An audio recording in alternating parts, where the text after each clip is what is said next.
Mercedes W202 c230 belt tensioner shock absorber. Now, a lot of people are going to tell you that this is a ridiculously hard thing to change. You have to remove the radiator, shroud, the fan shroud, blah blah blah, all this other crap. Look what I'm wearing. I'm wearing white. I am not going to get dirty doing this. This is going to be so easy. I'm going to show you exactly how to do it. It should take you about 15 minutes. I've already got mine off. Okay. Tensioner pulley. There is going to be a cap. There's a 15mm nut on this. As you can see, I'm going to put it back on for a second. There's a plastic cap that covers this 15mm nut. Use a screwdriver, pry it off, pop it off. This one didn't even have it on here, so I didn't even have to worry about that. Then there's a 15mm nut. Grab the 15mm nut with a 15mm socket. Turn it counterclockwise. It'll release tension on the belt. Belt will fall away. And you continue to turn it and take the 15mm nut off. Then the pulley.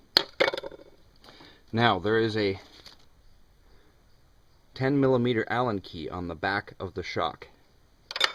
You may or may not be able to get it out. If you can get it out, usually you can just undo the 13mm bolt at the bottom. That's where the original shock attached to. This is the new one. But there's a 10mm bolt, or sorry, 13mm bolt attaching that bottom shock and a 10mm Allen key to hold the back of it. You should be able to just use the 13mm and unscrew it completely from the tensioner assembly.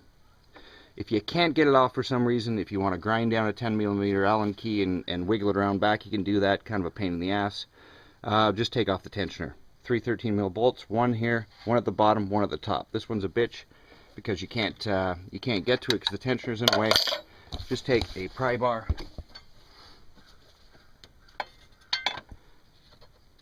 Oops. Pry bar behind the tensioner. Push up. Oops. Push up. The tensioner will move. Oops. You can see that. It's a bit of a pain in the ass to hold it, but you only need it for a few seconds to take that 13mm bolt out. Hold it, bracing against the air conditioner mount. You won't hurt anything. Take that 13mm bolt out. Get that one out first. Take the bottom two out. Then the whole assembly will come out, and you can bolt the shock on there, and then just reverse the process. The top nut on the shock's mount up here. It's also a 13mm. This should take you about 15 minutes. I'll show you a picture when it's done.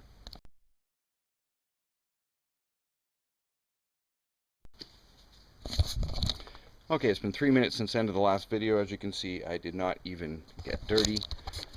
This whole thing took me 10 minutes start to finish. I'll go through it one more time. Pop the plastic cover off here. If yours has it, this one doesn't have it on. You should have it on there because it protects the bearing from getting dirty. I'm going to have to go find one at a wrecking yard or something. Anyway, 15mm bolt. Use a socket. Counterclockwise, take tension off the belt. Slip the belt off, just set it aside. It doesn't need to go anywhere. You don't need to pull the whole belt off unless you're replacing it. Then continue cranking counterclockwise. Take the nut off. Pulley comes off. Top bolt for the shock absorber, 13mm, off. Bottom bolt for the shock absorber should come off. If you can't get it off because it's spinning inside, you have to take the tensioner off if you don't have a 10mm Allen key to get around in the back. 3 13mm, one here to the left, one underneath, one on the other side of the tensioner. You can just pry the tensioner out of the way against its spring. Just use a pry bar. Take that hidden nut out first. Bolt the bottom of the shock onto the tensioner mount. Put the thing back on, and you're ready to go. Bolt the whole thing back up. Like I said, 10 minutes.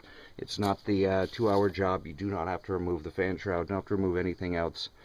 You don't even have to get filthy.